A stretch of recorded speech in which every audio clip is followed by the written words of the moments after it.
बारिश में गरीब बहू के घर अमीर सहेली। 5वीं कक्षा की मीरा और करीना हाथ पकड़कर स्कूल की रिसेस में खेल रही थी। आओ मिलो, सीलो सालो, कच्चा धागा, रेस लगा लो। आओ मिलो सीलो सालो, कच्चा धागा, रेस लगा लो। 10 पत्ते दौड़े, एक पत्ता कच्चा, हिरन का बच्चा। हिरन गया पानी में, पकड़ा उसकी नानी ने। नानी गई लंदन, वहाँ से लाई 2 कंगन। कंगन गए टूट, नानी गई रूठ। नानी को मनाएंगे, रसमलाई खाएंगे। रसमलाई अच्छी, उसमें पाई मच्छी। मच्छी में काटा, तेरा मेरा चाटा। आउच! बहुत जोर की मार दिया तूने करीना। आउच! तूने भी तो मारा पागल, मीरा की बच्ची। हे मजा आता है ना यार इससे। हाँ यार, ये बात तो तूने बिल्कुल ठीक कही है। बारिश का मौसम हो रहा है, बारिश आने वाली है। मीरा के इतने कहते ही झमाझम बारिश होने लगती है। वाओ यार, बारिश आ गई। अब हम भीगेंगे, मजा करेंगे। उस कीचड़ वाले गड्ढे में चले कूदने, मजा आएगा। पर तेरी मम्मी ने तुझे डांटा तो तेरे कपड़े खराब हो गए। पर मेरी मम्मी तो कुछ नहीं बोलेंगी। अरे चल यार, मैं अमीर हूँ, मेरी मम्मी मुझे एक और ड्रेस दिला देंगी। हम चलते हैं। ये दोनों सहेलियां एक दूसरे का हाथ पकड़कर कीचड़ के पानी में बारिश में कूदने लगती हैं और बारिश के मजे लेती हैं। उन्हें बारिश का मौसम बहुत पसंद था। दोनों के बीच इतनी गहरी दोस्ती थी कि उनके बीच अमीर गरीब की दीवार नहीं थी। दरअसल मीरा एक गरीब परिवार से थी। उसके बावजूद भी करीना सब जानकर उसकी दोस्त बनती है। हमेशा उसका क्लास में, पढ़ाई में, खेलकूद में उसका साथ देती है। वक्त के साथ दोनों सहेलियां बड़ी हो जाती हैं। एक दिन कॉलेज की पार्टी के लिए तैयार होकर करीना मीरा के घर आकर कहती है, मीरा, ये क्या, तूने अभी तक सूट ही पहना हुआ है, तो तैयार क्यों नहीं हुई? पार्टी में जाना नहीं है क्या? जानती है ना, फेयरवेल पार्टी में सबको आना है। हाँ यार, पर मेरे पास अच्छे कपड़े नहीं है, ये तो तू जानती है ना सैंडल है, इसीलिए मैं नहीं जाना चाहती। पुराने कपड़ों में भी जाऊंगी तो मेरी बेइज्जती हो जाएगी, इसलिए मुझे नहीं जाना। अरे तू मेरे होते हुए ऐसा कैसे सोच सकती है? तू जानती है ना, तेरी सहेली तेरे कहते ही हर चीज ले आएगी। ये कपड़े क्या चीज हैं? चल तुझे मॉल से कुछ दिला कर लाऊं। ऐसा तैयार करूंगी कि सब देखते ही रह जाएंगे। ये कहते ही करीना उसे मॉल से अच्छे कपड़े दिलाकर पार्लर से रेडी कराती है, जहाँ उसकी काया ही पलट जाती है। देखा तू, कितनी सुंदर लग रही है। कॉलेज में तेरा कोई मजाक भी नहीं उड़ा सकता। उल्टा लड़के तुझे देखकर तेरे दीवाने हो जाएंगे। वो तो है, क्योंकि ये सब मेरी बेस्टी करीना का कमाल है। अब जल्दी चल, वरना फेयरवेल पार्टी खत्म हो जाएगी, फिर कोई लट्टू भी नहीं होगा तुझ पर। दोनों फेयरवेल पार्टी में पहुंचती हैं कि निखिल और सम्राट मीरा को देखकर हैरान रह जाते हैं। ये तो अपनी कॉलेज की गरीब मीरा है ना, जरा देख तो, इसकी अमीर सहेली के कारण इसकी काया ही पलट गई। महंगी ड्रेस, महंगी सैंडल। हाँ भाई, अरे तू भूल गया क्या, इसकी अमीर सहेली ने इस पर पैसे खर्च किए हैं, तभी तो इतनी सुंदर दिख रही है। इन गरीब लोगों की फितरत ही ऐसी होती है, अमीरों के साथ दोस्ती कर बैठते हैं और उनके पैसे खाते हैं। बंद करो अपनी बकवास, बहुत बोल दिया तुम लोगों ने। ये बोलकर मीरा वहाँ से चली जाती है।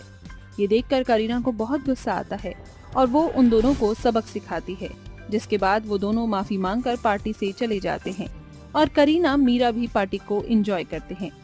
वक्त गुजरता है, करीना अपनी पढ़ाई के लिए विदेश चली जाती है। दूसरी ओर मीरा की शादी गरीब केतन से हो जाती है, जहाँ वो बहुत खुश थी। फिर उसका बेटा डुग्गू उसकी जिंदगी में आता है, जो कि 1 साल का था। पर केतन की नौकरी का कोई ठिकाना नहीं था। उसके मालिक का काम ठप हो जाता है। फिर एक सुबह डुग्गू रो रहा था। अली अली अली, कहाँ हुआ मेरे प्याले छी डुग्गू को? अरे क्या हुआ बहू, लल्ला इतना रो क्यों रहा है? माँ जी, इसे भूख लगी है, शायद घर में कुछ खाने को भी नहीं है। क्यों ना मैं दाल चावल मिलाकर खिचड़ी बना लूं, हम सब भी वही खा लेंगे और डुग्गू भी। हाँ बहू, ये ठीक रहेगा, और थोड़ा ज्यादा पानी डालना ताकि रात तक काम चल जाए।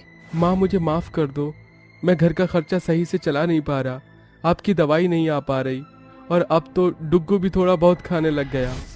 कोई बात नहीं बेटा, आज तू अपने मालिक से बात करना। केतन जी, आप खाना खाकर जाइएगा। नहीं मीरा, इतनी टेंशन है कि मैं चैन से बैठकर घर पर कुछ खा भी नहीं सकता। अच्छा, डुग्गू का ख्याल रखना। इतना कहकर केतन चला जाता है। फिर वो पानी वाली खिचड़ी बना देती है। दोपहर में सास बहू वही खाते हैं।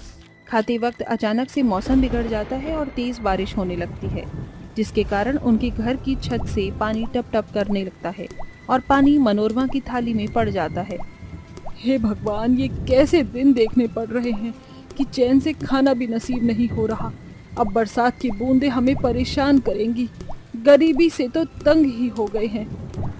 माँ जी, इधर खाना खा लीजिए, मैं यहाँ पर पतीला रख देती हूँ, गीला नहीं होगा फर्श।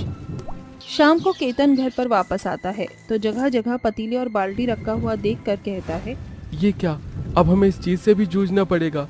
घर की मरम्मत के लिए भी 2-4 हजार तो चाहिए ही चाहिए। बहुत बदनसीब महसूस हो रहा है मीरा।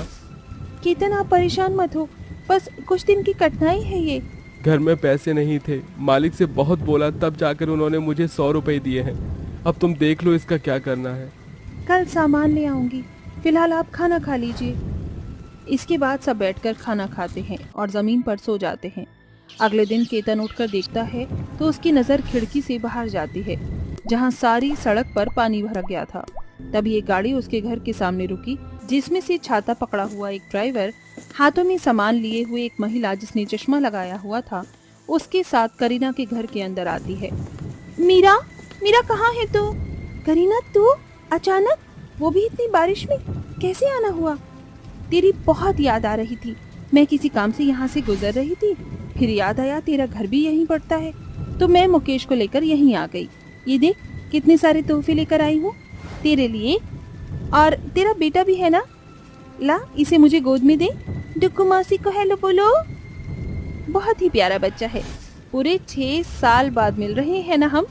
मीरा, बचपन के साथ रहे हैं हम और फिर अब अलग होना पड़ गया।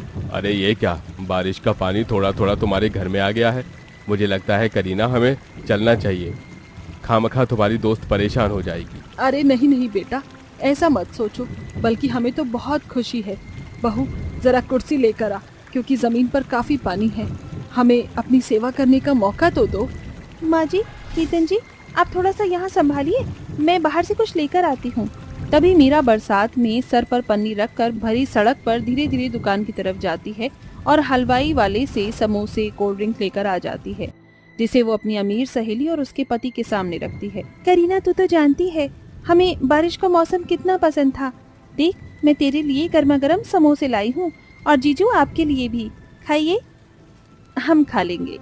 आप खा लीजिए, मैं जब तक किसी तरीके से पानी रोकता हूँ। और मैं आप दोनों के लिए गर्मा गर्म भजिया बनाकर लाती हूँ। ये बोलकर मीरा गैस पर गरम गरम पकौड़े बनाती है। वहीं मुकेश और करीना टेबल और मेज पर बैठकर खाना खाते हैं और डुग्गू को मनोरमा संभालती है। केतन बाल्टी लेकर बारिश का पानी बाहर करता है। घर की ये दशा देखकर करीना बिना बताए मीरा और उसके ससुराल वालों को मदद करने की ठान लेती है। इतने में मीरा आती है।